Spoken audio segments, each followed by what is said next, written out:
Good evening, everybody. Let's call this meeting to order, and please join me for the Pledge of Allegiance. There it is, behind the screen. Yeah. I pledge allegiance to the flag of the United States of America and to the republic for which it stands, one nation, under God, indivisible, with liberty and justice for all. For a public audience tonight, we don't have an ideal location, but I just invite you to sort of stand in front of the chairs and address the board. Joan, would you like to go first? Thank you. I would like to know the process that is to be followed at the public hearing on Thursday, April 5th, 2018, since tonight's meeting will probably revise the Board of Selectmen expenditure budget.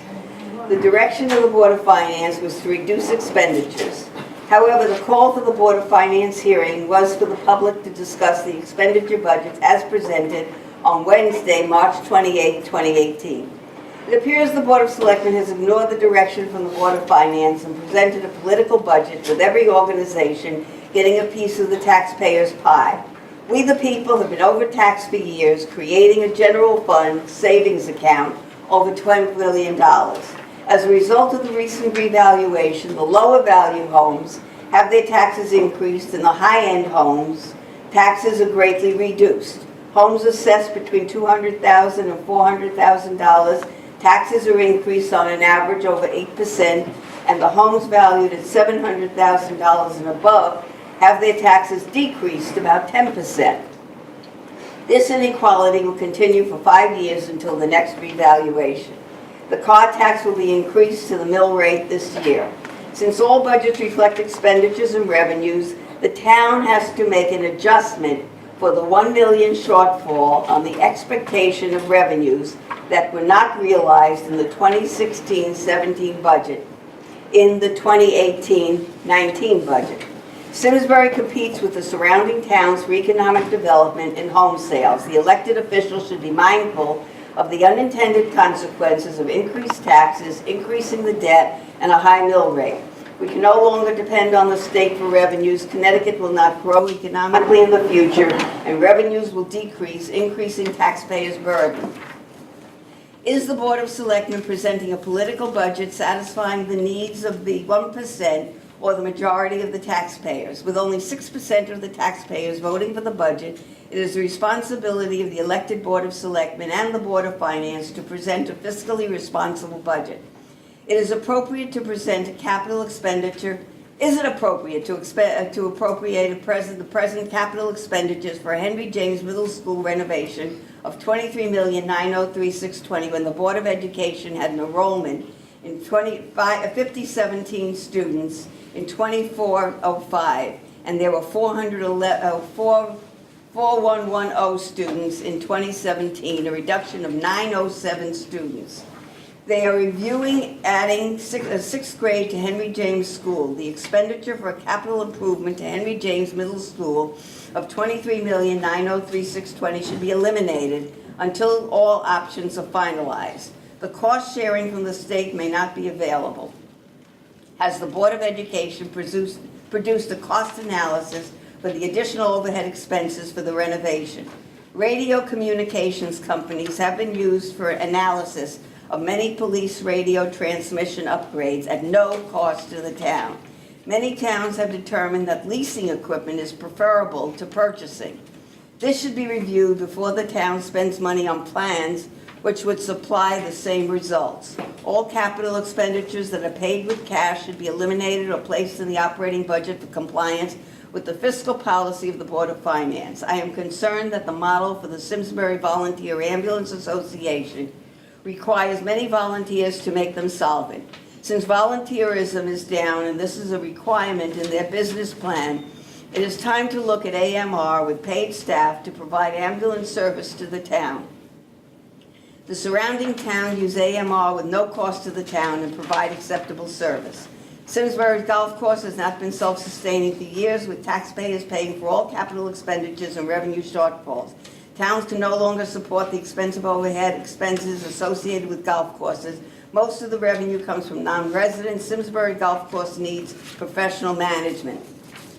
Throwing money for social services will not solve the opioid crisis or drug addiction. The police department, schools, and hospitals are aware of the need for long-term counseling that is presently unavailable. Many of the correct schools that are underperforming should be repurposed with mental health and addiction services.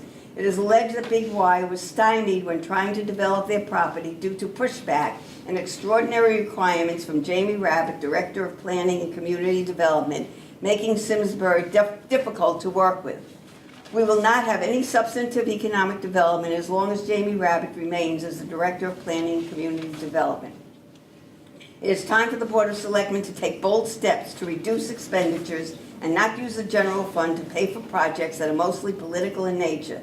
The excess in the general fund should be used to reduce taxes, not increase expenditures. What expenditure and revenue budgets will be presented to the Board of Finance hearing on Thursday, April 5th, 2018 at 6 p.m. in the high school amphitheater. All of my comments will be posted on Simsbury Patch, newsfeed at Facebook, topics at Junco, and Simsbury Forum topics.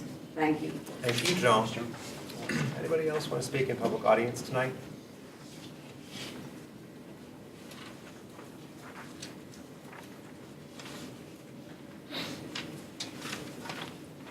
Good evening. Good evening. My name is Mike Rinaldi. I live at 32 Pinnacle Mountain Road. And I want to thank Simsbury TV for televising this meeting. Also would like to thank the boards, Board of Selectmen, Board of Education, Board of Finance for all their work they do to try to provide a cost-effective services to our town. First, I'd like to address the Board of Selectmen's budget.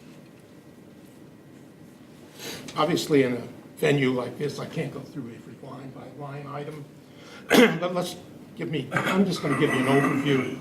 The CPI for 2017 was 2.5%. Inflation rate for 2017 was 2.1%. The average inflation rate for the past 10 years, 1.4%. The average CPI since 2012 has been under 2%. Your budget of 4.63% is 2.5% higher than the average inflation rate for 2017, and it's 2.13% higher than the CPI. Actually, your budget is 80% higher than the inflation rate for last year. I'd also like to address the CNR capital request budgets. Now, obviously, I'm going to read some of these things into the record because I don't think anybody will ever get to see them, except maybe at the town meeting when all this information is presented and nobody will have time to go through it. I have to use my glasses.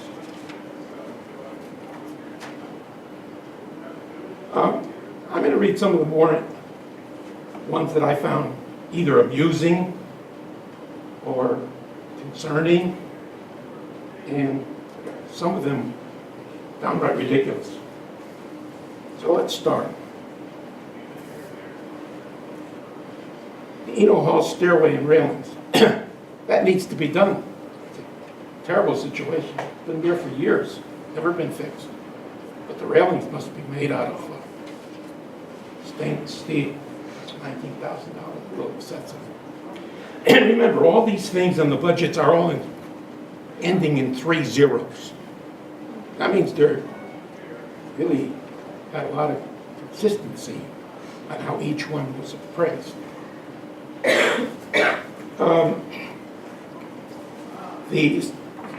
Stop me when 5 minutes are okay? Can't go on all night. The CNR total $416,250. People should read through this. You're going to find some of these things kind of amazing. Mel Allen used to say, "How about that?" when they saw some of that stuff.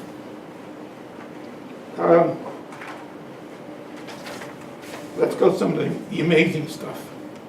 Simsbury Farms Apple Barn renovations. I don't even know where that place is. $2.6 million. That's amazing. Now, they're going to do a study on how to upgrade the radio system replacement, but they already have that down for $3.5 million. I don't know where they're getting this information from, but that's an awful lot of money to spend for a radio system. Then we got municipal building renovations. I have no idea what they're renovating. $3.15 million. How about a DPW dump truck for $1.08 million? That must be Mr. Roy's project. How about a school facilities master plan reconfiguration type? $200,000. But they're requesting almost $2.4 million for renovation of Henry James Middle School. That this thing has been on hold for a couple of years, and there's never been any consideration of putting the sixth grade into that school. That's high priority, but the project is flawed and should not go forward as presently presented. Now, my wife wanted a new kitchen, but not for $980,000. It says here, I'm reading it carefully. Simsbury High School Stadium renovation, Phase 1, restrooms and kitchen, $980,000. Now that's ridiculous. Who builds restrooms and a kitchen to sell hot dogs for $980,000? Get a grill, get a table, and sell your hot dogs. Mr. Rinaldi, that's 5 minutes.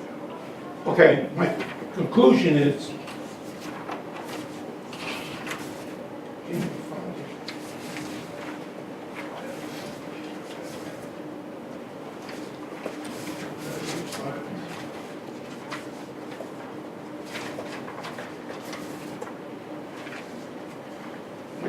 the grand total of capital projects, $80,313,620.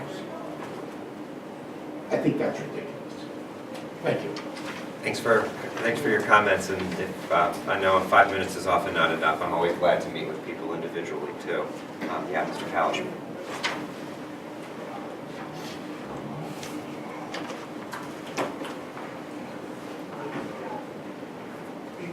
I want to stand because I want to see everybody. I don't want to turn my back to anybody. Dr. Rinaldi's right, but I don't think the answer is to more or less point certain projects out. That's your responsibility, the selectmen. We elected you to do that. And I like to, before I start my recitation, is to announce that I'm a candidate for state representative of the 16th district.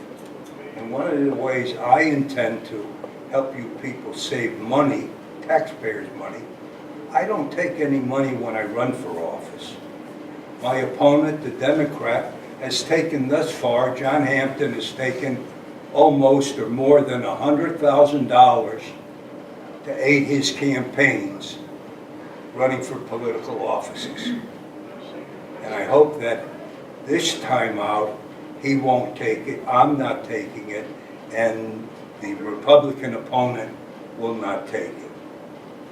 Now, having said that, I want to get back to Mr. Askham and his remarks. I've tried to put input into the meetings, and it's sad that so many people do not come out to attend these meetings. But I try to put input. I write, I inform, and I try to more or less persuade or lobby, not for myself, but for the people. And that's why I'm here this evening.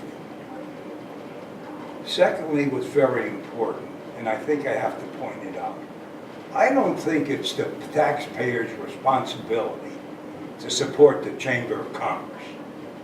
Now, I know it's a very small amount, but if we don't look after the nickels and dimes, how can we look after the millions that Dr. Rinaldi refers to? Now, why we have to, taxpayers have to subsidize the chamber, and when we all know that money isn't being used for a center, that money is used to subsidize a salary. And I also know that the people that are in the chamber are very influential people. We have Mr. Mason, that I've appeared to in front of many times. Mr. Mason is an ex-finance director. Mr. Mason ran a couple political campaigns for representative, and he has a dog in the fight, in my opinion. Why we single that out to subsidize, and maybe I'm selfish, but like I said before, when it came to cruisers 2 years ago, or whatever it was, I said, we have the finest police department, they won't be able to get to the disaster or the call. And we have a similar situation, communications, the most important thing that everybody is told. Let's communicate. I communicate to you, you communicate to me. What good is it if a policeman is out, Simsbury's finest is out, and he needs direction and he can't get direction because the phone won't work, or the television won't work, or the radio won't work. And I happen to know a little about communications. And a lot of times, if you don't have the proper equipment and you're sitting near a bridge or underneath a bridge, you can talk from now till next week. Nobody's going to hear you. And it only takes one incident, and each and every one of us will be sorry that we decided to hold back on the dollars. Just one incident. And you turn on that idiot box every night, and we look at it, and we see all these tragedies that are going around. And communications, it's life and death. So the thing that I'm trying to point out to you, where you should be devoting your time on the police, radios, communications, social services, services to the people, what we're doing is we're subsidizing the Chamber of Commerce. Now, here's the thing. For some reason or other, people keep on saying, oh, we're economic development, we're going to develop. We're not going to develop any, let's be real. We're not going to develop anything out there. You're going to have pizza shops, liquor stores, and small investments. In other words, store owners. You're not going to have some big factory come in and subsidize you like Bloomfield or those other places. You're not going to have it. And you have to realize it. And the thing is, to pump in the money in economic development, and they have a lobby, they have 2 lobbies. I watch, I see it. And every year we pump money into them. And then you're going to come up with your budget, and sure as I'm standing here, the performing arts, Park and Rec, are going to come. They're short. And then I was at the meeting where Askham said, this is the last $100,000 you get. They're still asking for money. They're still in. That's 5 minutes. Thank you very much. Thank you very much. But the thing is, if you don't look after the nickels and dimes, the millions are going to pass you. And don't forget your police department. Thank you. Would anyone else like to speak tonight? So I'm so appreciative of the people who come out and speak to us about their thoughts on the budget and other things. And I really am sorry to be cutting people off, and I'm always willing to meet with people one-on-one after the meeting or at any other time. Okay, anyone else want to speak tonight? Okay. We've got 2 items on the agenda tonight. Item A is the accepting of a $2,500 Irma Award. Is there a motion effective April 2nd, 2018 to accept a grant award from the Connecticut Interlocal Risk Management Agency, Irma, in the amount of $2,500, and to recommend to the Board of Finance a supplemental appropriation in the Public Works operating budget for contractual services to fund safety-related employee training in the amount of $2,500. So moved. Second. Any other conversation? Maria, anything you wanted to add? Just that we think that this would be an appropriate use of the grant award. The grant award was a risk management award, in part for the safety initiatives we have implemented here in our Public Works Department. So we thought that this would be a good sort of corresponding expenditure to promote safety training within that department. Great. Congratulations, Tom. Thank you. Any other conversation? All in favor, say aye. Aye. Any opposed? Great, the ayes have it. So item B is the discussion regarding the 2018-2019 Board of Selectmen operating and capital budgets. So Sean and I presented to the Board of Finance last Wednesday. Appreciate all the support from other selectmen who were there that evening. And where we left it with the Board of Finance, the direction from them was to do our best to identify $275,000 in cuts. So Maria prepared a memo to start the conversation. And my proposal for how to facilitate tonight is to start by talking about these items individually and what our thoughts are. And I would say that any item that we, as we're going through this list, that we say we want to potentially cut, nothing's final until the end. So I just want to, if we put something on this list, we could also take it off the list. Sean, I believe, will be keeping track as we go, so we know where we're at. Any other discussion on process before we jump in? Just that we're not actually changing, we're making a recommendation to the Board of Finance, we're gonna have to change our budget. That's the We've already process. sent it to them, they've Yeah. already sent it to the public hearing, so. Right. And again, I think they're gonna hopefully listen to our guidance, but at this point, we're just guiding, right? Yeah, that's right. Would you mind just clarifying those items that were specifically discussed at the Board of Finance meeting, like the cash for capital items, those things that they had asked us to reconsider specifically? I think there was a list, the $176,000, just so that we all know, what the other options are here, in addition Right. to the very thoughtful list. I'm looking for that list. I think it's the one-time cash funding for cash for capital budget. Yeah, it's read what's listed. There, I could be wrong. I just thought that the Board of Finance asked us to consider those. No? Was that not the case? Yeah, so these are the four. So these items, I'm trying to see, most of these are on the list Maria gave us. yes, I think with the exception of the electronic devices. devices. Right. Okay, good. Yeah, Just so wanted we'll- to make sure we'll that we touch were on all all of going those. to get those things that they asked us Yeah, to specifically absolutely. look at. And then after we go through this list, we can talk about any other items that any member wants to bring up for conversation. Yeah, Sean. So the first one is the ambulance. So the direction from the Board of Finance was, at the conversation, there was concern expressed along the sustainability of the operating model and a real ask to, certainly before we get to the next budget season, to do really a comprehensive analysis of their operating model, the rates they're charging, the way that they collect payments, etc. Especially in light of the fact that they've been basically running a deficit for 8 of the last 10 years, and now in the last couple of years, coming to the taxpayer looking for some assistance. So my recommendation is to fund the ambulance at $40,000 in the coming fiscal year. I want to see if there was any conversation, or Mike Delhante's in the audience if anyone has any questions.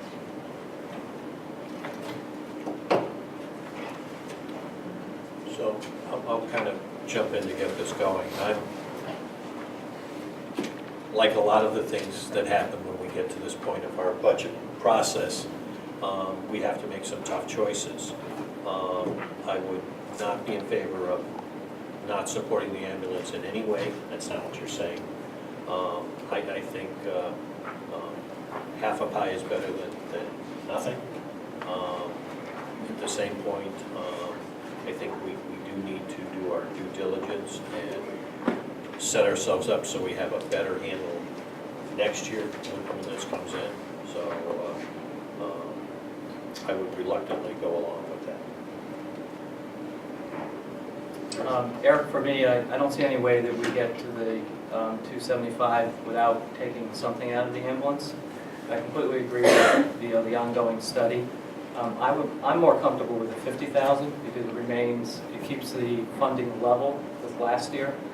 And that level amount that that amount that we identified last year was based upon the study and the work that was done to evaluate what the need was. And we actually had recommended 90 originally. So from a starting point, I like the idea of keeping them level at 50,000.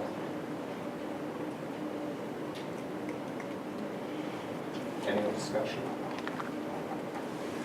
So my recommendation would be to start with 50 and sort of see where we land with other items, and then we could talk about whether it would make sense to discuss that extra 10,000. So if there's any. Sure. Obviously, this one keeps unintentionally upsetting our friends on the Board of Finance. So I think you need to get better clarity and closure. I agree. We need to get them some more information in the future, and again, perhaps bring some more representatives from the Board of Finance into those discussions. We did bring the chairman in, but again, making sure that whole board is comfortable with our solution and we're comfortable with it as well. So I'm willing to look at the motion here. Okay. Again, that seems to be a time-consuming discussion. And not that I'm looking to reduce because of the time, but there's clearly a lot of different perspective and opinion there. Yeah. I agree with Sean. I think it's really important that if we are going to be asked to do this on a regular basis, that the Board of Selectmen essentially have a seat at the table when we're looking at, the operations of the ambulance department and how are we going to go forward managing this. Because, we've had similar discussions with other departments. We've had great conversations about Parks and Rec. We've had a lot of ways that we can work with the departments to fix these things, but I agree with Chris, we can't just cut the cord. Yeah, absolutely. And this is a vital service that we also need to support. But my interest and all of our interest is to make sure we're doing it in a cost-effective manner. And we've got to be making difficult decisions throughout this budget. So, if the Board of Finance is watching, my commitment to them is to be able to answer a lot of the more ongoing questions before we get to the next budget cycle that we've identified really around the overall model.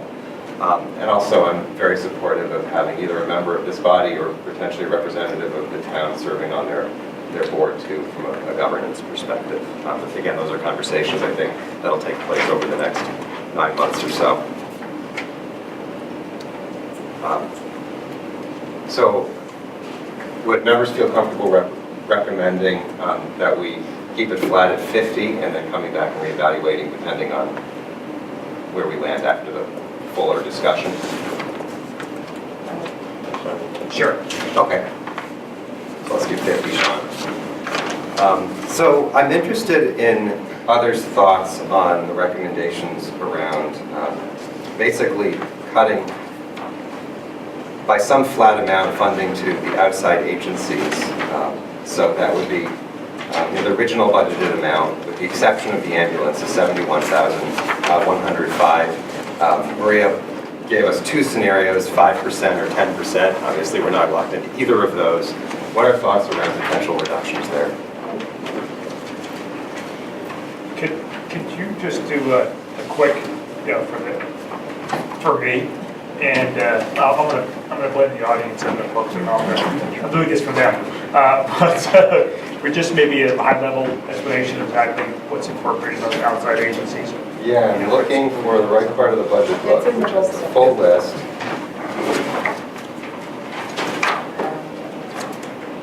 You didn't memorize your budget book, Chris? Oh, yeah, I'm on to 2019, I think 2018 effort. That's what I need readers. What tab is it? Yeah. Sure. You know what tab? Sure, I was going to say, I can just start and then have Sean and Melissa jump in. We put them into two buckets. One were human services related agencies and the other were all other agencies. So in that 71,000, that includes a contribution to SCTV, that includes a contribution to the Chamber of Commerce, that includes a contribution to BNA, the Visiting Nurses Association. That's one of the more substantial ones. Oh, they're going to pull up the chart for us. That's great. Thank you.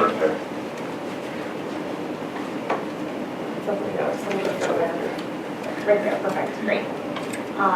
It includes the North Central Mental Health Board, Okay. the Housing Education Resource Center. Again, that's a small contribution, but we are required by law to have a fair housing officer, and that we often use as a referral and resource agency for us when we receive fair housing concerns or complaints. Harvard Indigo House, again, working our way down to the other agencies that we budgeted for in the Board of Selectmen budget. North Central EMS Council, Farmington River Watershed, and that takes care of the housing agency for currently funding. So while we're on this list, one thing I wanted to add is that before we get to next year's budget, I'm very supportive of Maria's recommendation to create a more formal, transparent process in terms of how these organizations would both apply for these grants and also making sure that they're reporting what they did with the money. So what are we getting for this money, and creating that process so it's more of a formal grant application almost. So I just wanted to start there. But what are thoughts about some sort of blanket cut across the board to these organizations? So just using Dr. Rinaldi's methodology you spoke to earlier, do we have, I'm asking for Chris always, the historical perspective, each year do we increase these contributions by some small percentage? Has it been flat? What's our methodology? Nothing, so we don't, so it's only been Could somebody remind me what the North Central EMS Council does for us for $21,000? Yeah, sure, and actually we have Mike Delahanty here if he wants to speak to it, but it's the regional dispatch, so my understanding is that the ambulance communicates with them on every call, they do sort of the coordinating when you're either to a hospital, they charge you to the right place. So that is not part of the volunteer ambulance budget? That's, why is that?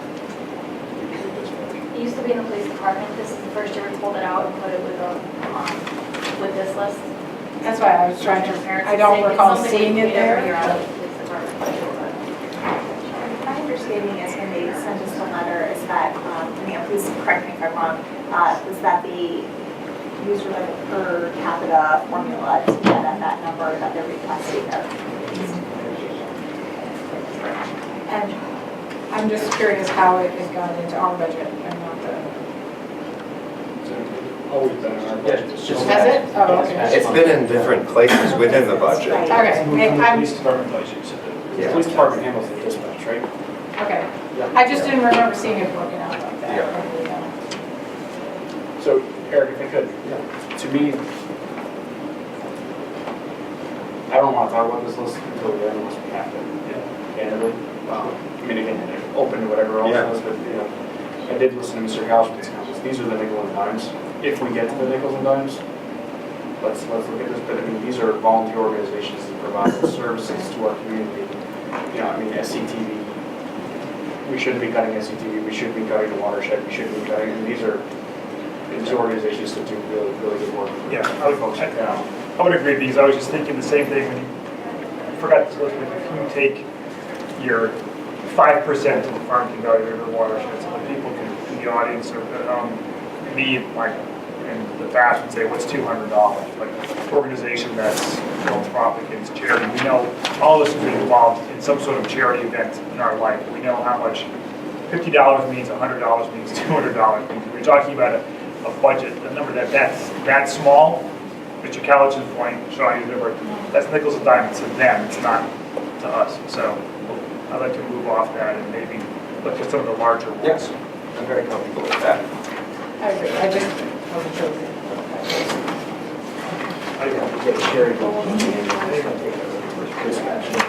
Yeah. So the item on police overtime would basically be taking us back to where we were 1 year ago, and historically, right?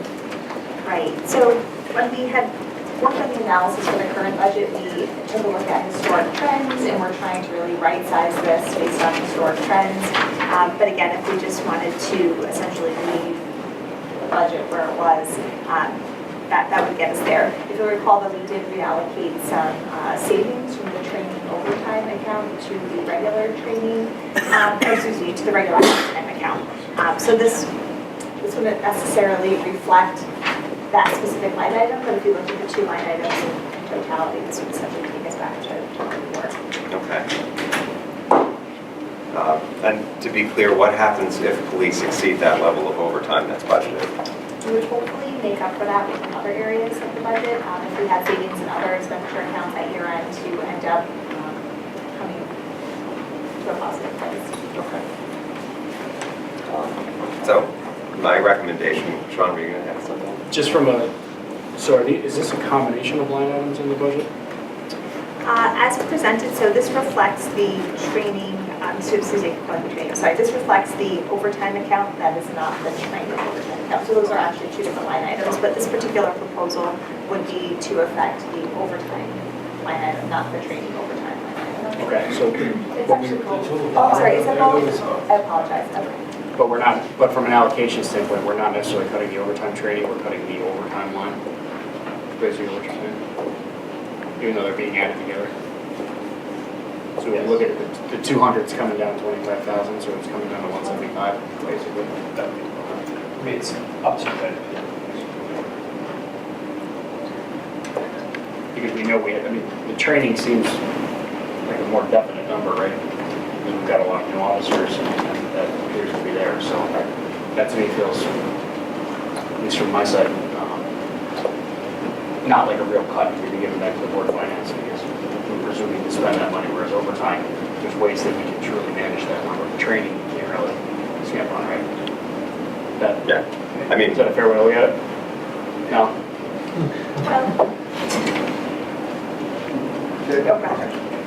So what happens is, for instance, this past year, we were basically down 4 people because of retirements and departures.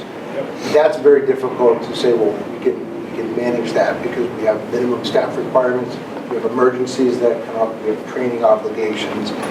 Where we end up taking from, if we have to cut our overtime anymore, it's in what I would call our only elective overtime, and that's participation in events that happen like here. So we had a bicycle event that happened last Saturday, and then one that happened 2 weekends before that. It happened to work out that in order to have somebody at that, we needed to spend some overtime on that, because we couldn't take somebody from the road and put them in here all day. So those are our only sort of elective overtime areas. Otherwise, it's staffing what we need to staff and participating in these events. If that goes down 25,000, we will be at roughly 6,000 less than we are at this year. And we're already projected to be over budget because of those 4 vacancies that we've had basically since January 2017.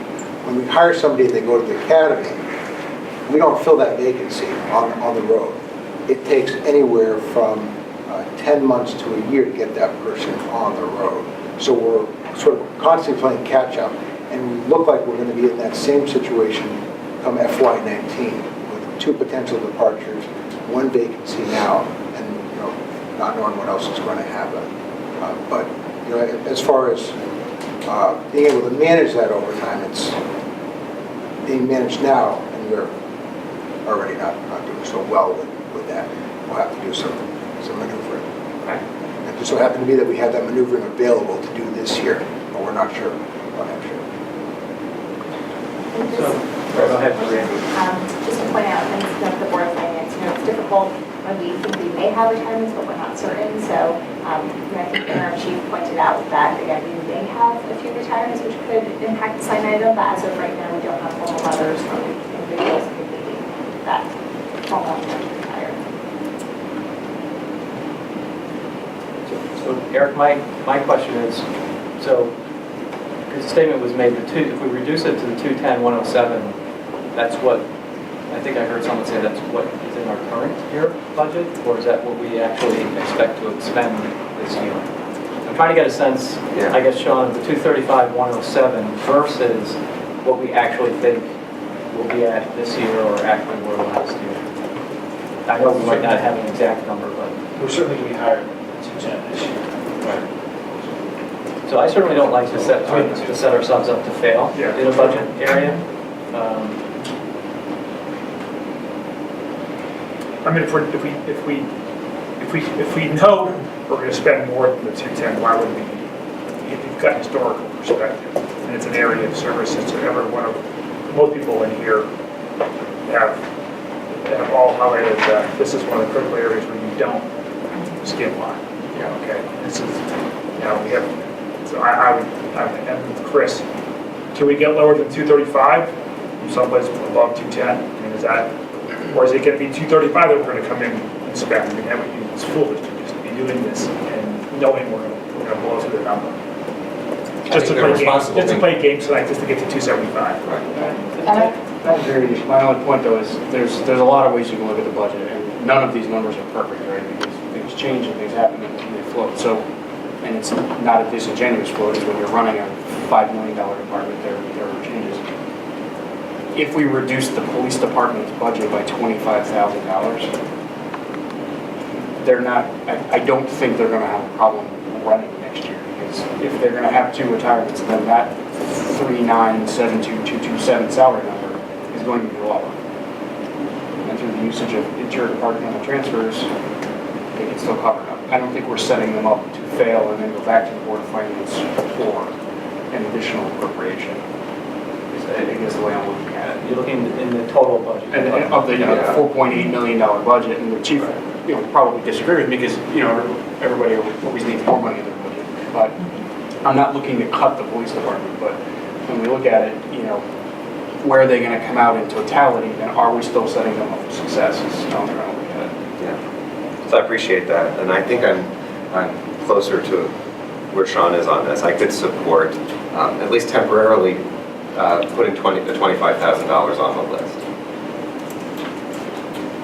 Yeah, Maria. That's a clarifying point. And again, from a budgeting perspective, if I recall, we currently are not budgeting within the salary account anticipated vacancy rates for this department. Is that correct? Right. So we're budgeting under the salary assumption that we're fully staffed year-round. So again, in theory, if we run over and overtime, would there then be potential salary savings and salary savings line item to offset that overtime cost? Most likely, yes, because we are budgeting as if we were fully staffed year-round.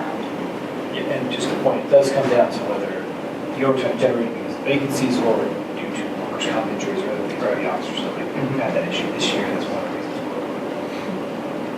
And I just want to say I appreciate the police department's participation in those community activities. Yeah. And it's very important to our overall vision of community policing and establishing positive relationships between the public and the police department. And we should, we'll do what we can to preserve those.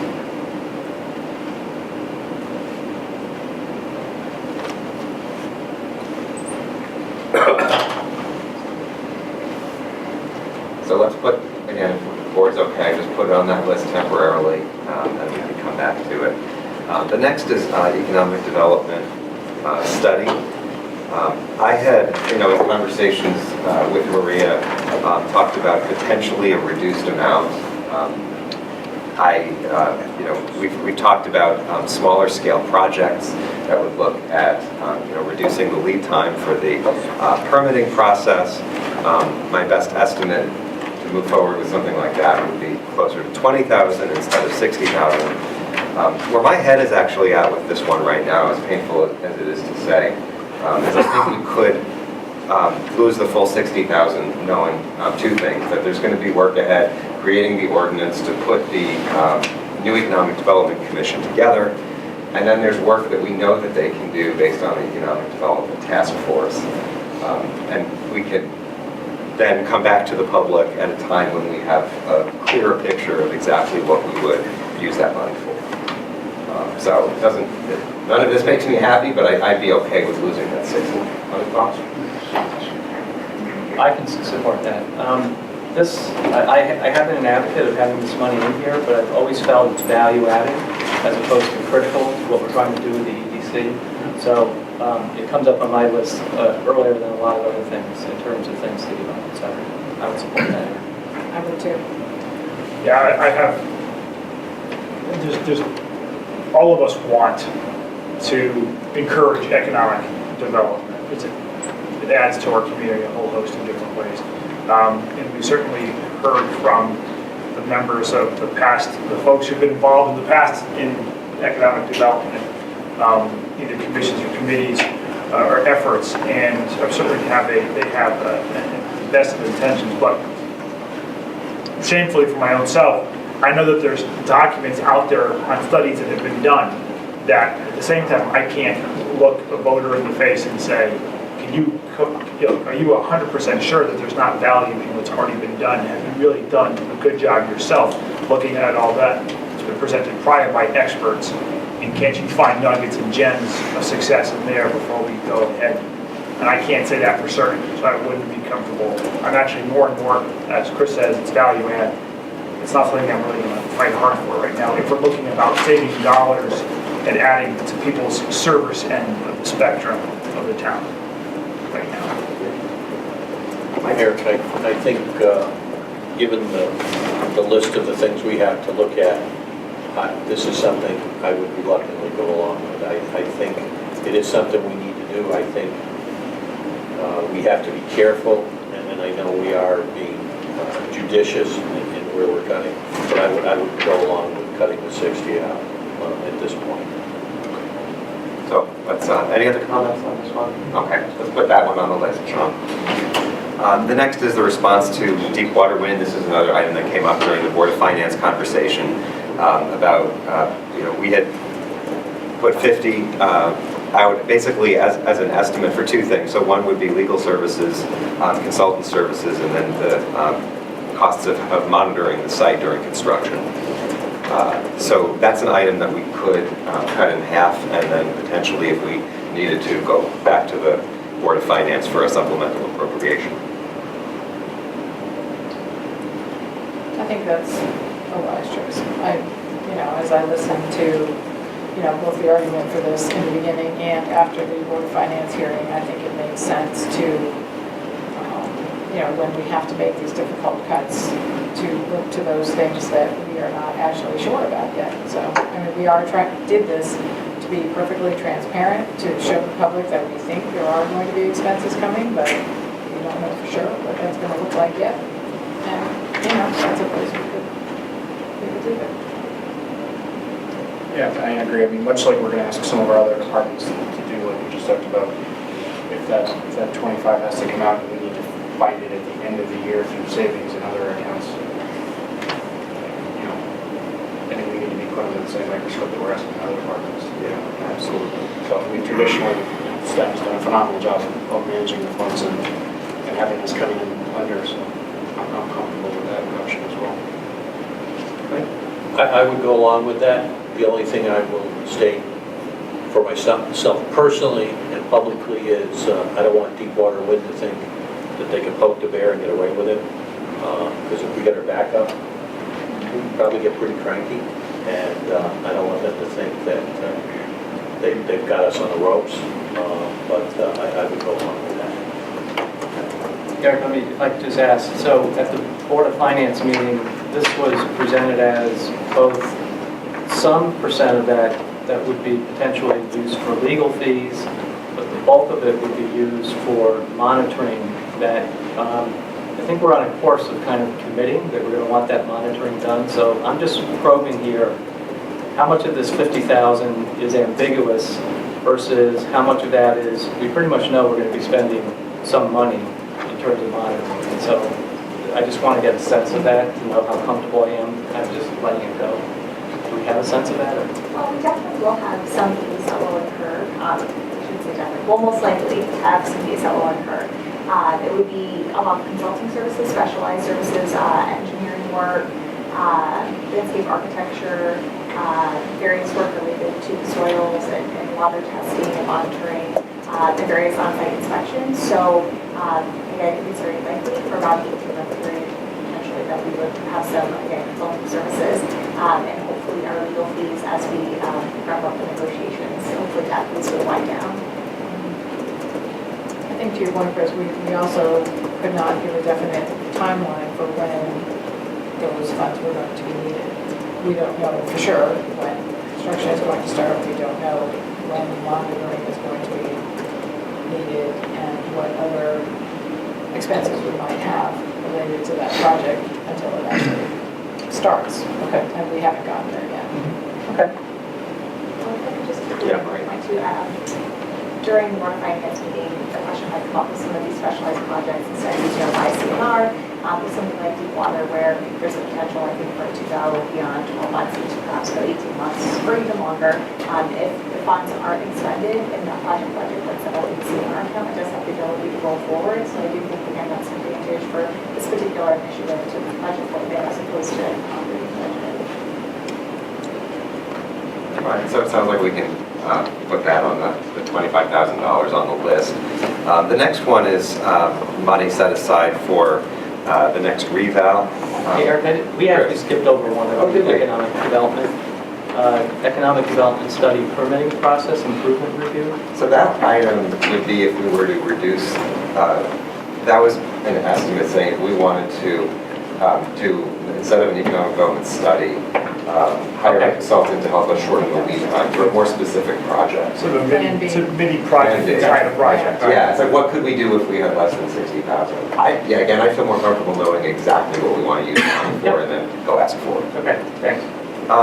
On the reval, if we're not paying for it this year, we're paying for it next year or in the subsequent year. My initial thought on this one is it feels gimmicky to me to pay less, knowing in another year we're going to be paying more. But I could also go along with it because at the end of the day, we're going to be paying it one way or the other. I'm inclined to leave that one in. That to me doesn't appear. We're going to pay for it at some point, but that's not a cut. It looks like a cut in this budget year, but it wouldn't actually be a cut. Taxpayers would pay more. We'll pay for it in another year, yeah. Yeah, and we pledged the Board of Finance that we were trying to be as transparent as we possibly could, so I think that's one that should stay in. Your thoughts? Okay.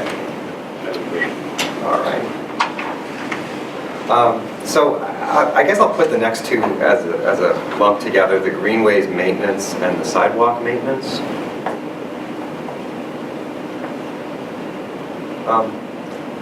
Maria, can you talk a little bit about how you came up with the $25,000? Obviously, it could be less than that.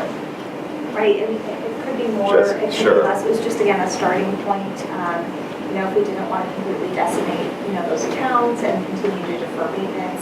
But if we wanted to perhaps trim a little bit out of those accounts, I just thought those were a good starting point for conversation purposes. Again, I think based on our best estimates, the numbers that we provided, the 300 on an annual basis, that we'd be able to sort of keep pace with the maintenance work. But again, the 25 was really just sort of a starting point for conversation purposes. I have my own thoughts on these, but I'd love to hear others. I'm inclined to go, honestly, either at these numbers that are recommended or further. Much like the roads, there are items that we have to pay for every year if we want to maintain these assets. But I feel like we have a number of other priorities that, at least in my head, rank a little bit higher. So if it's a quarter mile, half mile, or whatever less of sidewalk next year, but we're going to continue to do the sidewalks every year, just with a little bit less amount. I'm comfortable with that. If Tom or Maria tells me that we're screwing the whole thing up and this is going to set us back and we're in real trouble here on the sidewalks, I'd feel differently. I'm not suggesting we'll forego them, but I feel really strongly about keeping the social service individual in there. And as I start to do the math in my head, when we get to that line item, it's tempting to cut because it's not in there. But and I know I'm skipping around, but I feel like that's a maintenance of services, whereas we're a little bit, correct me if I'm wrong, Tom, moving towards the improvement side of sidewalks at this point. Yeah, and the two are very, very different. When we talk about the Greenway and the bike path, that's bringing that to an appropriate level of service for all that does for the community. The sidewalks have, in many ways, due to the fact that we had the ordinance in the past, which really put the onus on the homeowners, we're starting from being in the hole. There are sidewalks in town which are really in extremely poor shape. We're going through the study process right now. And in some areas, it's going to be complete reconstructions of sidewalks. In some areas, we may actually say, is there really a need for the sidewalk, and do we return it to a more natural grass state if it's not serving purpose? And Again, we haven't completed that study yet, we just have a tentative idea, and it would just be a matter of taking longer to get out of that hole. I just want to be clear, Tom, which of those are you more concerned about us cutting? I would say that the Greenways is a matter of keeping a level of service that people have come to expect. Okay. The sidewalk, they've fallen into a state of disrepair, and we're working our way out. So the question is, do we tolerate the fact that it's in this state of disrepair for a couple more years, holistically? Also, these are capital items, they're not gonna have the same effect on our bottom line as operating items. No, but they did, the Board of Finance was I fair with us. understand I mean, they that. said operating items and capital and items, they wanted us to look at our whole budget. I understand that. I'm just saying that as far as moving the needle goes.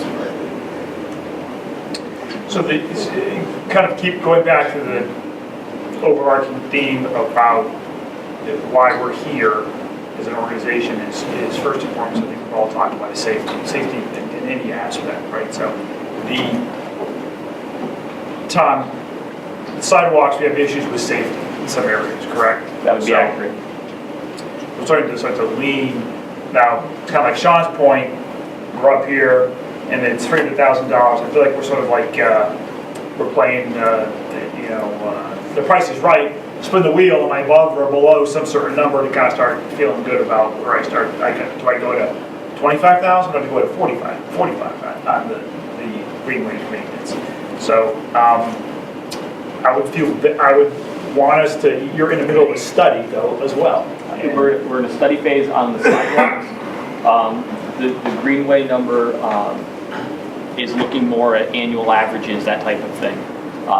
And there are, and not to put pressure on you, there are safety issues on both. If there are deficient fencing and somebody was to go off, one of the drop-offs or something on the trail, there's issues there. I can tell you that the section of trail that we're looking at is effectively from Canal south towards Avon. There's a lot of rail that needs work. There are some cracks. There are some root bumps, not nearly as bad as it was on the north end. Yeah, I remember the root bumps were, my kids are, moving up, they can maneuver a bike now, but when they were 3, riding up some of those root bumps behind Kane's Market that's a disaster. Exactly. So I get the concept of what the safety is and the rails, some of the street ends where you got those safety posts, some of those things are completely broken, the locking mechanism doesn't work. You get all put that all together, there's problems, aggregated up. But if we're in the middle of a study, we don't fully know what the total number is so we have some opportunity there to wait until that study is ready, so that we actually have a true 5-year capital number to work with versus just what's assumed to be 300 and stop sort of poking around, just shooting, hey, 25 year, 40 there, 50 year. That to me is a better way to go with this. So I don't want to cut the safety component, especially in the sidewalk, but maybe wait till that study. And these numbers to me look pretty safe that we can remove these and be okay right now. Long-winded answer. Are we confusing those two issues? I mean, say it's Between the study and the maintenance work are two different things. The study is focusing specifically on the sidewalks, and the key to that study is what we're going to be doing is prioritizing which sidewalks need to be repaired and replaced first. That's going to be a little bit more complicated than what we've done in the past with our roadway network, because we're going to be looking specifically at sidewalks that impact schools, sidewalks that impact businesses, and really put the priority to the sidewalk based upon how much it's used. Is this money for the study No. or maintenance? This is for the So none of this is for study? That's correct. The sidewalk study is Just wanted to be clear on that. kicking off as soon as it stops snowing. All right. But the point is, Tom, I mean, the sidewalk maintenance number is in the millions, right? That is correct. Right. I mean, Right. this is to get us started, but this is gonna be an item we're gonna have to It's fund. going to be an For a long period of time. Or it could be much worse once the study comes in. Like more than 1 point, so you've got it here across. So So I guess what I'm suggesting is, this is technically new. I'm not suggesting we zero out the sidewalks. I think we need to leave the Greenway account alone. Because Yeah, I think we know those issues. You know pretty well you're gonna spend that 300, you know where you're gonna spend it and how you're gonna spend it, right? Yeah, I think the other thing might be, and maybe Sean can chime in on this one, is if within the bond language it makes sense to loosen enough that is the money that's on one able to flow. Didn't want you to have a dull day, Sean. He's got one foot up. Because we do have several sections of Greenway. Retirement party, come on. You're saying between the Greenway and the sidewalk county go? Yeah, in other words, because one of the things that's always been tricky is certain sections of Greenway, such as West Street, Right. many people would actually see that as a sidewalk. Yeah, that's a problem. I can certainly check with Judith Blank, our bond counsel, and see if we can, if this can work. Again, it's all big numbers and it gets into a certain level of semantics, but it may just mean one less neighborhood gets done. I guess I'm thinking of the out years, Sean, but Yeah. with the current year, of course, we're not bonding, just to clarify, so we do have a lot more flexibility there. But to the extent that these are on the CIP and outgoing years, they're certainly anticipated to be bonded in the future in the current model. So we just want to be consistent if we're talking about multiple iterations. But I see no issue in that.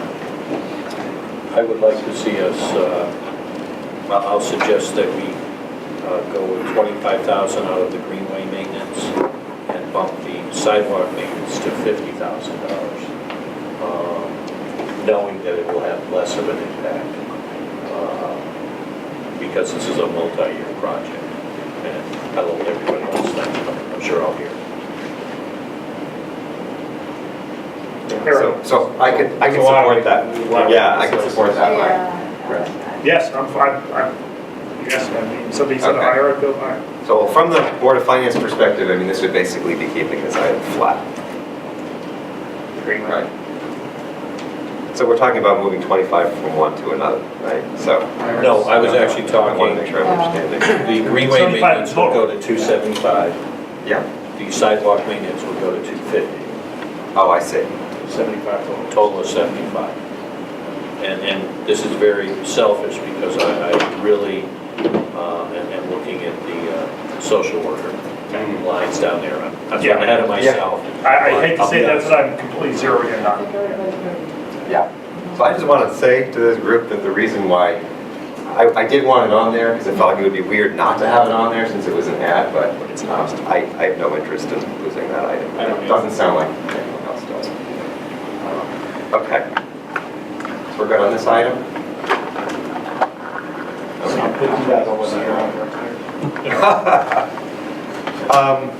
Maria, talk to me about paving maintenance for a second. Why did you choose 5,000?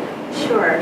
So for our roads, in order to maintain and to not, defer maintenance and continue to have them deteriorate, we have a pretty good number of 1.3 million a year is what that takes to maintain our roads essentially in their current condition. When we looked at all funds that were budgeted, we were very slightly over that 1.3 number. So in theory, again, if we wanted to just keep our roads maintained at the current level, we could probably reduce our paving funds by about $5,000. So again, it's not a lot of money, but if we're looking to squeeze every little bit that we can, that was one small source that we thought we could look at. So out of the $1.3 million, it doesn't seem like a lot, but it also doesn't seem like it would really cost us anything to lose that from a services perspective. So I'd be okay with putting that on the list. The only clarity I need is, are you including that as a reduction from the capital? Assuming we're not reducing this list a lot, so capital piece of paving or the operating? Yeah, one impacts your percent number, one does not. If we put it in operating, we'll further anger the Board of Finance on that issue, so we should probably get capital. Can we cut from capital though? But if we do that, we haven't actually achieved it. Well, you're achieving the goal, maybe I should just quickly explain what's changed from what you've seen before on this spreadsheet. The Board of Finance effectively increased your base, similar to the way we decreased our base from 2.5 million by $250,000 for our new percentage. To calculate what the $275,000 reduced from would be, or 1.75%. That being said, because we're counting both operating and capital in the 275,000, I'm tracking how far we are from that 275,000 at the moment with all of these, and these you discussed, you're $60,000 away. But only these on this list here are actually in your operating budget, meaning the percent, we don't refer to as 175 or 4.36. And effectively, after the base is modified, you are now at 2.85%. But again, under the old measure, without the base inflated, you were at 4.9. I know that's confusing, changing bases. So I want to make sure, talk to me about the percentage increases and how you're counting that.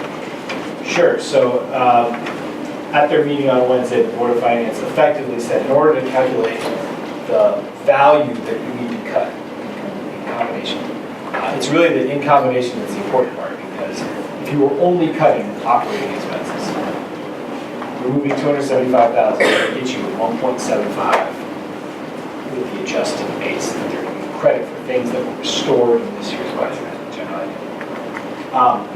What I'm saying is the rest of those items, these cash for capital, even those that are on CNR, or those cash funded capital items like the Sidewalk or the Greenway project, are technically not in the Board of Selectmen's budget. As we've seen there in question 3 at referendum, there's Board of Selectmen, there's Board of Ed, and then there's the others. So the reason we have to keep it separate is because ultimately this becomes the approved budget. Like the budget question at referendum is on whatever number is here. So that effectively is your percent increase, or as we've all discussed many times, really a decrease at the moment. Yeah, the taxpayers in the voting will see negative 7.42, right? Well, they'll see the dollar amount in the percents do not show up in the actual referendum question, but in the budget mailers, there's always that table, and that was the table that last year showed a 15.5% increase. This year, effectively, you can see why it's 7.4. We did make it. I think it's easy to lose sight of forest through the trees here, but I wanted to be clear that if we took $275,000 out of the operating budget, that would be, please correct me if I'm vastly off, but about $16 a year for the median household-ish. So I just want to be, we got to spend money efficiently, and we got to be accountable to those things, but I just want to be clear that this is what we're debating. Yeah, I mean, to be fair, you're right. The Board of Finance is charged with looking at the overall number, and obviously, with the uncertainty of the state, the threat of punishing towns like ours, they've got a hard job. So yeah, I understand. It is only $16, but it rolls up to the big picture. Yeah. And that's one other important point here. The reason that at this level we're separating them, but when it comes to the Board of Finance, every dollar that you're cutting in the 275 reduces the number. So it's not, it separates from the Board of Selectmen budget overall, because they are funding in cash this year. So we talked about paving maintenance. Did we come to a conclusion on the 5,000? I think I heard from Sean, take it out of the capital piece. That was just my opinion, but I would agree. Yeah. Again, I know it doesn't move the operating item, but every year we go round and round of where paving is supposed to be paid for. So on ash borer mitigation, and Tom, please tell me if I'm not thinking about this right. Basically, these trees are coming down, right? That is correct. So it's either they're coming down in the next 2 years or potentially 3 years if we fund you less than you're asking for. The problem that we've seen is the ash borer is literally killing almost every ash tree that we find here in Simsbury. And you can see how it progresses really south to north, even in certain areas. If you go down to Iron Horse Boulevard, for example, if you start in the southernmost parking lot where there are some ash trees and make your way to the north, the ones at the southern end are completely dead, where the ones up behind Plan B are yellowing, which is, they've got maybe one more year. We're trying to get the trees before they become hazards and before they get to the point that they're going to fall down. So if we cut $25,000 or any amount, it basically will just extend that process to some degree. That is correct. Right. But do we risk creating a safety issue? Or at what point are these trees going to actually fall down? I left my crystal ball back. I know, but you know, you know the tree work. Yes, I know. It's, that's honestly, it's been the challenge is how quickly, once they die, are they going to decline, and how quickly are they going to rot? And usually it's going to be more, we're going to see things like limbs dropping. And again, we're nibbling at the edges, and we'll do the best we can, as we always do. And I think worst case is if we somehow saw that truly we got to the point that we cut down our $275,000 worth of trees, and we now had hazard trees, we're still going to remove them. And if it meant that we had to come back for some sort of supplemental appropriation, we would. We're certainly aware this is a big number. We're being aggressive with this problem. Yeah, I'd like to, there's no doubt that, I mean, this is, I know people all across town at dinner time talk about the ash borer. But Well, if they have dinner with your mom. Trees are hot topics. Nobody talks to trees in my family, but we're almost there. I actually have done a lot of removing trees in our yard for the safety purposes. There's an interesting, whole back corner of our property was affected and blighted near its treescape, playscape, and we took them down in fear. But we took them down over a 2-year period of time, and I know that's what you're proposing here. And I'm wondering, certainly, you had an expert come in, give us a projected plan. Certainly, the expert is probably going to want to accelerate the project. That's the way most experts and consultants do. It's what I do in my world, generally. So I wonder if you guys use your fantastic training that you guys already have, the resourcefulness, the creativity, and if we could turn this potentially into a 3-year project and reduce our upfront cost here and now, and you guys really look at, which I know you can do, going around and taking the highest risk areas into consideration first and moving around a targeted process versus just sort of starting from one end to the other. Because there are ones that we know that are stronger and some are weaker. I think that we can find $25,000 easily to move to potentially a 3rd year, playing the high to low risk strategy. Yeah, I'm supportive of that. I obviously Or 50,000. I mean, what is the number? If we need to close a gap, but I'm quite positive on a project like this that this number is sort of a bit ethereal, and the taxpayers want a little more of a fine-tuned number on it, or at least managing the project. So this one? I'd be happy to volunteer my services. Yeah. Sean has a big change. I believe it's a pretty the way I left him in my yard, but I could take him down for a lot less. And what's interesting about these trees is they are, half of them, if you can think of it this way, are in or near power lines. So one of the other things that we have been doing is where we can convince our friends from Eversource to take them down. But it's also the same thing, which is what drives the price at times, because we're good at taking care of the trees once they're down, but generally when they're alongside the roadway near power lines, we contract that out for a good reason. Yeah. So I heard 25,000 and 50,000. Do you have a perspective? I'll stick with the 20. I mean, 20. I don't want to go home till I get yelled at by my mom. So I'll do the 25,000. You're gonna, no matter what. Don't worry. Got today in the car of the week. Are others comfortable with that? Okay, let's do that. So I'm hoping either Maria or Sean, just for the benefit of the public, sort of put this item in English and give us your thoughts on how comfortable you would be for us claiming that at this time. And thank you to the Board of Finance for raising this. Good work, thank you. I'm happy to, Sure. Maybe I'll just start with some introductory comments and then I'll let Sean jump in. So as I think most of you know, we are self-insured for our health insurance. Generally, all of the consultants I've worked with in the past have recommended that when you are self-insured, that you essentially want to be at 125% of expected claims in your reserve. So essentially, you want to be able to run out 3 months worth of expected claims. So it's something that I know we are under that amount at the moment. Last I checked with Sean, I think we were at about was it 6 weeks or 2 months? You mean our experience is under, or funding is under?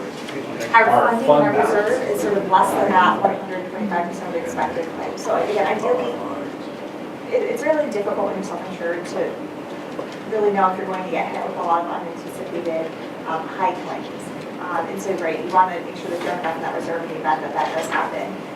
Granted, we do have stop loss, but a lot of times it's those claims that don't quite reach the stop loss level, and if you get a lot of those claims is where that reserve can start to get drawn down rather quickly. So again, it's something I tend to be a little conservative about in the approach, and I'd like us to be at that amount. I think our current employee benefits consultant is suggesting that he thinks we can get there, but still reduce our premiums more than what we had expected, and so I'll let Sean. Sure, yeah, and so as Maria is saying, basically every year we go through a process, I work closely with Burke, Claire from the Board of Education, as we analyze really the last 14 months of claims entering the budget season. And really, you're trying to not only just take national trends on health insurance, rates and cost of equipment and claims and all those sort of things, but also obviously our own personal experience with what our population is, the dynamics, the demographics, and things that are happening. So obviously every year, what the rate we are effectively charging ourselves, is subject to our own, it's some level of flexibility because it's a little bit of a guess how the year's going to be. But the reality is that we were looking at an 8% increase, and what moving $1 million into the internal service fund that we do share with the Board of Education would do is generate about $200,000 worth of savings. And the way that happens is instead of an 8% increase, it would be a 6% increase. Effectively, if we're wrong and claims are worse than expected, that extra $1 million is there to offset what we would have otherwise needed to put in. If we're right, I think what's appealing also to the Board of Finance, not to speak for them, but if we end up having a better claim year than expected, and we did this in fiscal 14 and 15, it's 24 months of incredible experience, it's fund balance in the internal service fund. It grows, it stays there, and theoretically it could be moved back out like it was a few years ago as that $3 million contribution to the Open Trust. So it's sort of moving it from one reserve, from the Board of Finance's perspective, it's moving from one reserve to another reserve, but it does give us that added flexibility that we could effectively charge ourselves a 6% rate increase instead of 8% rate increase. For the Board of Selectmen side, that generates about $36,000 worth of savings. It's about $165,000 on the Board of Education's budget. So combined, it would be about a $200,000 operating savings. That's how. Just for perspective of the meeting, the Board of Education is not, they didn't get the benefit of counting their savings, so they came in at 175, and the Board of Finance, if they do this move, their 175 is going to come down lower. They don't get to reallocate that funding. We're getting the benefit of the knowledge before we're doing our budget, so I kind of feel like we should be treated the same way, candidly. That we come in at our number, and if they do, because they haven't decided whether they're going to do this or not, then our budget would come down another $36,000. But I guess a long way of saying I don't want to plan for it tonight. I'm not sure that that's really within the spirit of what the Board of Finance was asking us for, because they're kind of doing that, and yes, we benefit from it. Does that make sense? Yeah, I mean, at the end of the day, it doesn't change what the taxpayers are going to be paying for. It's more who gets, whether we can count this toward our. If we count it now, you're right, it doesn't. If we get to the number and then this comes off, then it does change. Yeah, sure. So, right. And again, then, in the interest of not infuriating the Board of Finance any further than we have in certain areas, I feel better about, we're only 30 away, let's find the 30 and then count that as gravy on top of it. I have no objection to leaving this one for now. Yeah, I share Sean's concern about us taking advantage of this without the benefit of the other two boards and what their direction is on this. So that's sort of like taking our piece and you can do what you want, but. Kind of like we used to phase in positions, they didn't like that either. Yeah. So the only other item that was on that 174. But that's the just, this so I understand. You're talking about being equitable, is that just equitable as far as our brethren? Yeah. And the other boards? Yeah. But that's reflecting to a $72 million, to a $76 million budget, correct? How it would impact that, right? And we're trying to apply $275,000 on our little tiny budget. I mean, But the Board of Finance hasn't agreed that we're actually going to do this. Yeah, it's So not- it's we not a would actually guarantee. be saying, we're going to take advantage of this before they approve it. why would they, I'm not going to speak for them, but Well, why is that healthy guidance from professionals who are our partners in this process? Why would it be brought up by those experts if they didn't have the intention to help us achieve our goal? Well, I'm not going to read their minds on this one, but I mean, we can come in a couple different ways. We could, I mean, So I think it was our intention, at least it was my intention, I can't speak for the rest of the board, but it was my intention to move that so you guys had that extra play in the operating budget, as was the revised base. So if you don't want to use the 30, then you wouldn't use the revised base, because we haven't necessarily voted on that as well. Fair enough. again, just trying to make sure that Yeah, we stay within your guys'. And I'm just speaking Yeah. on behalf of myself. I just So I don't want to retract- I overstep our retract assumptions what I here. Before we have, But if it's okay with you. Yeah, so it was okay. I would approve it at this point. All right. Yeah. Okay. Yeah. So the only other item we haven't discussed that was on the list was the $5,000 for Selectmen devices for the meetings. It's a small amount, but I wanted to talk about it. Well, we're gonna get the devices if we don't have that expenditure. But we need the devices. I mean, Why? Well, part of the motivation for doing that was to save staff time, to Yeah. save printing costs, to save all sorts of copying time. And it wasn't so that we could have a shiny new thing on our desk. It was to preserve efficiencies in the town manager's office and the way we use our administrative staff. So, you know. Yes, it's either that or we bring our own devices and access the information. But I'm a huge proponent of moving to the electronic material. So Now we're looking on current year development. We're gonna come under, right? Our current year budget's gonna come in under. Spend is Oh, gonna come in under surplus, yeah. It's tight, but yeah. $5,000 type. 5,000 probably. Wasn't it also going to provide some efficiencies in price to purchase those devices along with some of the other ones that we had to create anyway? I thought there was other things in the IT budget that we No, okay. Maybe I got So is that to say that we could then cut the 5,000, knowing that there's a little bit left over this year? I mean, on the overall board of selectmen budget, yeah, but it's contingent on everything, right? Hoping that's the last snowstorm, things like that, but right now, we're still trying to come out. It's just trying to ensure, I mean, probably, Okay. I mean, we're asking everyone else to look into their means.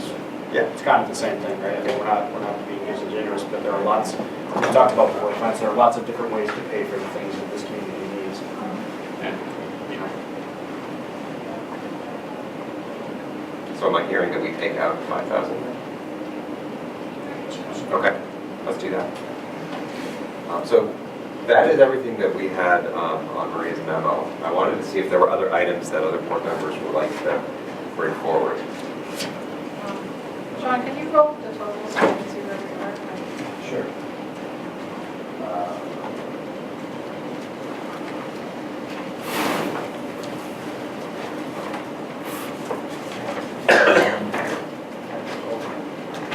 That's what I was wondering.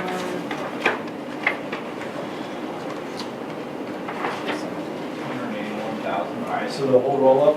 That's right, 381,674. Instead of the operating budget, 291,674. And non-operating cash for capital cuts proposed at 190. For a grand total of 281,674. So we're over. Or by 6,600. So, Hold on, this one. No, there you go. There you go. 286,600. so there could be value in, if other members have other ideas, bringing those up, because those could be, we could lose those as opposed to some that we've already chosen. Are we discussing the social work or not? I mean, we can discuss it. I haven't heard any sentiment to get rid of it. But I'm glad to discuss Yeah, it. I'd like to bring it up if that's okay. Sure. So, as I spoke about during the budget process, I do concede this might be a position that we need to have. It was one that I preferred to defer to next year. I'm somewhat receptive to it, but there really were two pieces of feedback that we got from the Board of Finance. One was the amount, but the second was that we very quickly coalesced around doing this and didn't have the full justification for it that we sometimes have with other proposals that we made. So I feel that that justification of it is also part of our due diligence to the request from the Board of Finance. So I personally am still receptive to deferring it to next year. And I think that actually will continue to be my preference. But I do think we have the issue of have we appropriately researched and justified this and metriced it against other communities, including the recommendation from one person in the Board of Finance, have we looked at possibly sharing this role with other communities? So I do think we have to concede this is something we coalesced around very, very quickly and haven't put as much due diligence into as we might other proposals. So I think we're going to have a hard time with the metric side of it, Chris, because of one, the confidentiality surrounding this space, and then two, the records management that we have in place or previously had in place. So I agree with you, but we're hearing from our expert in this space that the requests for service are up significantly, and that we're not able to participate in events that this community needs to, and it's no fault of anyone other than staffing. To me, that was, I agree we went there quickly, but that was all I needed to hear. And, if I heard that the building officials were working really hard and they couldn't make it to all the inspections, we would hire another building official, which is essentially what we did. We didn't, we did some analysis on other communities and benchmarking, but we certainly didn't get down to 100 different metrics on it. When we did the police officers, we relied on the chief and the captain for calls of service, the need for the community growing, the number of apartments that were approved, and we went with the recommendation. So yeah, there are Board of Finance members that we certainly can give some additional information for. But I do reject the sharing idea because from what I'm hearing is we need this person for our community in their entirety, and other communities have multiple folks in these roles, and we have one. And that one is doing a great job, but she's not able to participate in a significant other. So yes, we can get the metrics, Chris, but I'm also, at least my vision is trusting the expert on this one. What I said to the Board of Finance is I didn't view this as an increase in services, I view this as a maintenance of services. Folks can disagree with me, that's okay. But that's why I feel really strongly about leaving that one in. yeah, I do want to point out, in terms of trusting the experts, that this was not part of the town manager's initial budget to us. So, Fair. and again, I can see that this is a need that's emerging and we probably need. So I'm really just pushing the limit in terms of can we really justify doing it right here and now? It's really the spirit of this. But it was not part of our town manager experts' initial budget. And the language clearly was in there that there was a lot of stress around this issue, and that this was one of the staffing areas that if we were going to be adding the staff, this would be it. So I would absolutely concede that. But again, have we fully vetted this to the extent that we need to? But the other is, do we really need it this year, right here and now? Is this the beginning and the end of the response to social issues that are existing within Simsbury as opposed to the police department, state agencies, the fact that the school has actually added a social worker this year? So I do push back a little bit the articulation that this position is the beginning and end of the response of Simsbury to the social needs of the school. Yeah, I agree. I don't think this is the end of it, but I think it's certainly the beginning. And what we heard at the Board of Finance meeting was, the school social workers were not able to utilize their services for town folks. They're dedicated to the schools. And They do a different They do it function, different. too. And in a declining enrollment period, where we've had substantial declining enrollment over the years, the fact that they needed to add a social worker to the school population, and they have two, tells me all I need to know about the number of calls for service. If that's a population that is roughly 4,000, 4,500 students, and we have a population of nearly 25,000 at this point, that, and Eric and Melissa and Maria pulled the data, our population is one of the few towns that's actually going up. And our seniors population is going up.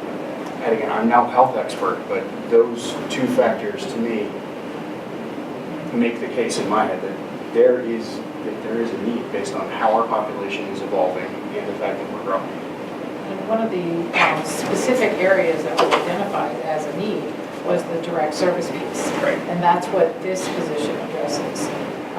What we have been missing because of a lack of staff is the direct service piece for our residents.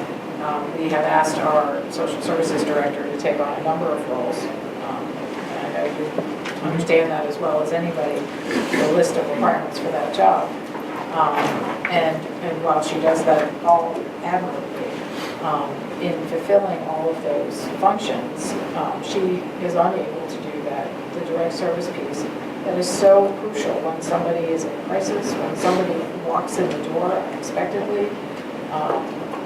Part of what we should do is have a resource available when our residents are in crisis. And it could be a crisis of, not having heat in your home, or it could be a crisis of being evicted from your home, or it could be my child just overdosed and I don't know what to do. My husband is suicidal, where do I go? There's so many questions that need to be addressed on a daily basis in that office. And I think we have been lacking, in our administrative response to that. That's why I was, yes, I agree. It's a rather quick ad for us, but I think it's so crucial. And as I'm 100% with you, Chris, about justifying with metrics and hard number. Before I've talked to some folks and we've gotten background. Unfortunately, some of our record keeping in that area wasn't as strong or coalesced They didn't have the technology to do it. To do it. And so that's kind of difficult. But I look across all of this $96 million, and there's plenty of it here that I'm just positive that has a little bit of interpretation in the numbers. And when I think about I'm talking to the expert who's asking for, this is the area where they're seeking assistance versus just hard dollars. And I think about all of the great, the people who work in this town and the great functional areas that we have, as a percentage of, if I did it correct, if it's a percentage of staff, they've got more part-time people and volunteers delivering services than any other service provider in our town. We don't have part-time and volunteers in the police department. We don't have we don't have we have part-timers in Parks and Rec. We don't have volunteers in Parks and Rec. Massive. Public Works, we don't have volunteers in Public Works delivering services. Okay, I'm sorry. So I'm just saying, to me, I want to bring this department up to the best service provider that it can be, using qualified professionals and one, not parts of people, but full people as far as the staff. the competency, and the training, and the delivery of these services. And this is something that we should do now and not make a mistake next year because we short-sighted ourselves, or 2 years down the road, because something occurred that we're not prepared for. That's, and then bringing it back to the the opioid issue. When you think about, I believe, in our town and the surrounding towns, the majority of the opioid deaths happen between the ages of 18 to 25. And those aren't people that we are going to be able to help with the Board of Education's social work, because they're outside of that system. It's also the highest suicide. It's high suicide as well. Chris, I really appreciate you bringing this up and pushing back.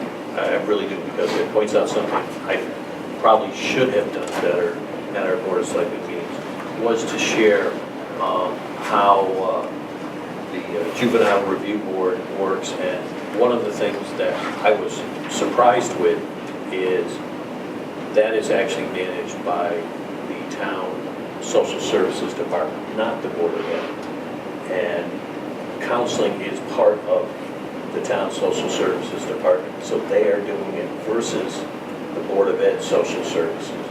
Frankly, to get them out of the schools so that they do get that. But it points out that I really should have brought this to this board sooner about this going on. I think it's really something we really need to do for the folks in town. There is a lot of bad stuff going on, and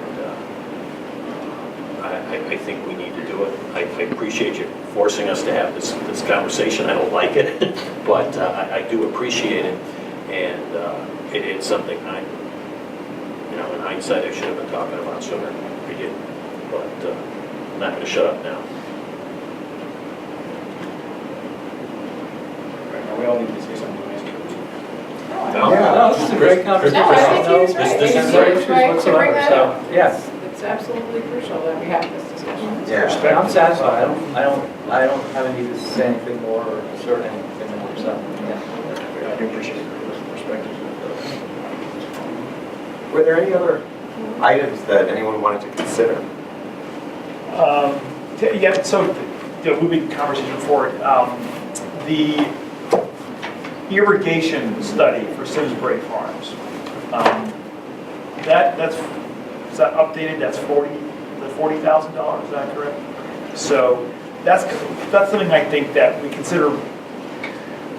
I'm sure that lots of taxpayers are frustrated by the amount of studies that municipalities do and our government does, and sometimes implement things and don't implement things, but that's part of the studies. I value the fact that we have to have a study to properly to make the decision, but I wonder, and Jerry's here, thank you, Jerry, I know you all want to go home, but how critically important is that we do this study this year, because we're thinking about removing the economic development study, we're thinking about the ambulance, we're thinking about potentially cut some of the outside agencies. We think about cutting the sidewalk plan, the trees. Those to me are true safety-based cuts. Potentially they affect safety. So I would be remiss if I didn't ask. I know I'm the only one waving the flag about this irrigation study, but I think people are going to ask me, do we really need an irrigation study in 2018 or can we do it in 2019? And is the Simsbury Farms golf course going to be just okay for the next year until we do that irrigation study the year after this? So what are your thoughts on how I would say tragically important is this irrigation study? Sure. Of the projects that we propose and we've discussed many, this is one that has a defined outcome. And the only reason we're doing this is really so that we can really narrowly focus on two things. Really the actual condition, where our weaknesses are. I mean, we know the life expectancy through the industry, we're there now. The irrigation system for a golf course is really the lifeline. I talk a lot, I know probably too much sometimes about the competitive nature and how we're trying to get people, we're still a destination. And we've got to compete to get people to come here and hope that when they come here, they'll say, I really want to go back there again. It doesn't take much when conditions start going the other way that people will opt for something else. And that's what tends to happen. Probably not unlike, you can go by a field sometimes and see a brown spot or see an area that, and it's probably what happened, there was a break there, and the nature in the summer, we have very, very little root growth. And, it only takes literally a day, and we can feel the effects. We can see areas die off. And it's, I don't want to say it's irreversible, but a lot tougher getting it back than it is keeping it. I would say that this isn't one we want to fool with. We know the reason that we're doing this study is to give us the ability to make sure we have the right number going forward. I think it would, one of the worst things we could do is come in with a bad number on this. And until we have this study done, and it could be a wide variance, it really could. From what I'm reading and what Mike Wallace, our golf course superintendent, tells me, really this is what we need to really accurately measure what we need to come in with.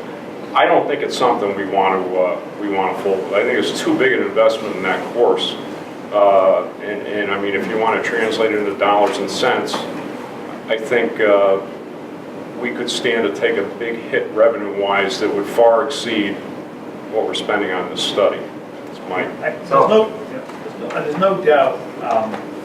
So let me be clear, I'm not against the study, and I'm not against what the study, the value of the study, and what the reasoning for it is, and what the outcome is. 100% that at some point we're going to have to replace the irrigation system, and to do it properly, we have to understand what we have to do. It's really a strategy out.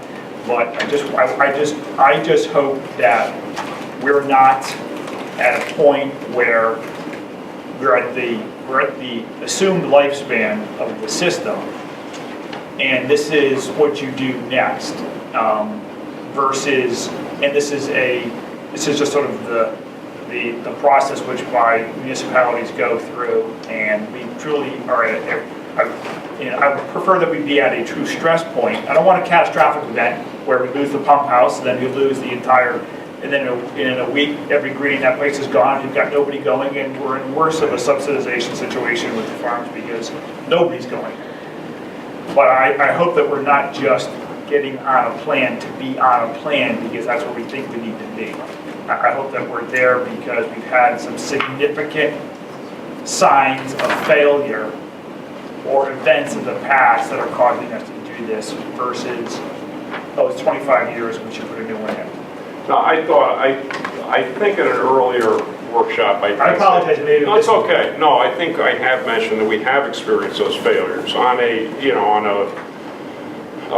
want to say on a smaller scale, but they are starting to become more frequent. And the other, the other impact of that is that every time there is a failure, that diverts 2 or 3 men from a relatively small staff, a staff of 9 or 10 people, including our part-timers. So that's the other trickle-down effect, is that taking those man-hours away from other basic services they should be doing to really to address repair work. It's kind of like when we come in to replace a piece of equipment, we say, well, here's what our repair costs were last year, and this is why it makes sense to do it. It's along those same lines.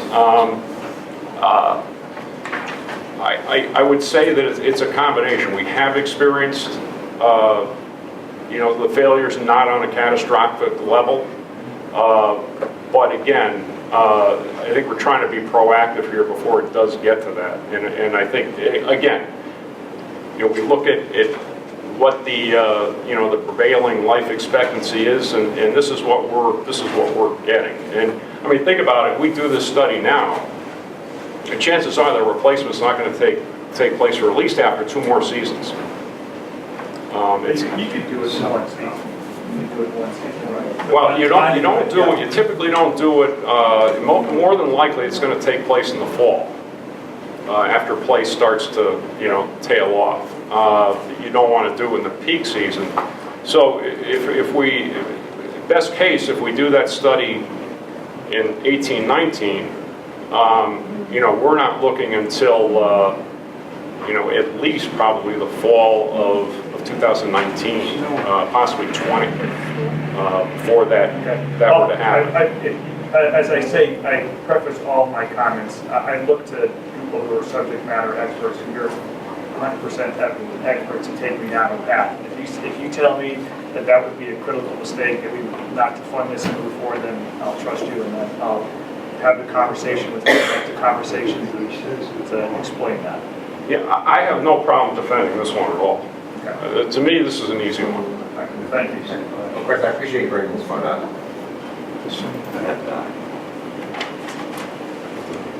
Other items that anyone wanted to discuss?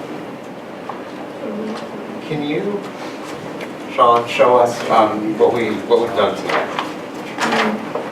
Sure.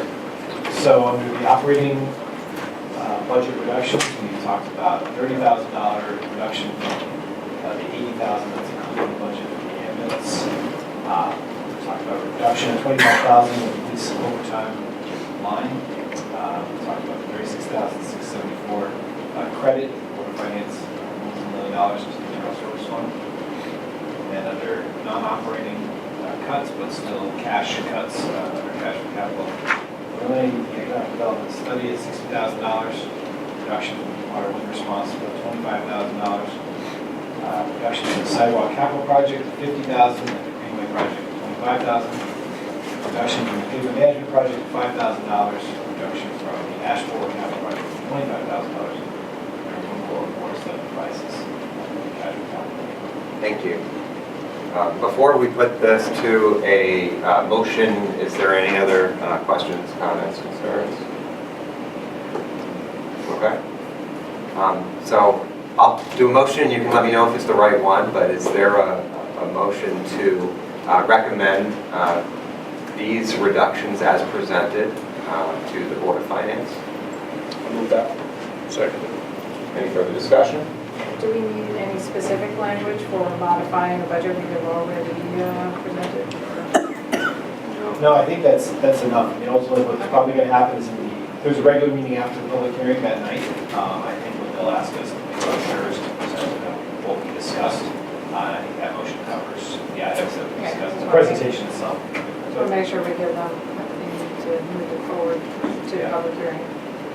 Well, it's already moved to the public hearing, so the budgets that will be presented at the public hearing are as they were presented to them now. Then what we'll be doing is discussing, and I'm sure probably part of the presentation in terms of the slides can say, here's what was discussed In addition. meeting. In addition, additional slide, they can probably highlight these. And when they have their final, if they were to push that on to referendum, they would obviously have these numbers that they would need to adjust. At this point, it would be their cuts here. Okay, so they're just going to make cuts to our budget. We're not going to Right. At this point in the process, we can't change our budget because we've already presented it to them and they've already voted. Right, well, that's what I was concerned about. Yeah. Is we're, okay. And this is consistent with the discussion and the spirit, I think, of what they asked us for. Yeah, I just want to make sure, the public understands too how this is going to happen. I think we hit all the items that they asked us to. Any further conversation? Okay, all in favor, say aye. Aye. Any opposed? Great, that passes unanimously. Thank you all so much for your partnership on this, collaboration. Thank you everyone who, especially members of the public who came to speak to us tonight. Department heads who've survived a lot of meetings. And Mr. Kemble, this is my last meeting I'll be chairing, I believe, your tenure with the town. I really enjoyed working with you. Is there a motion to adjourn? All in favor? Aye.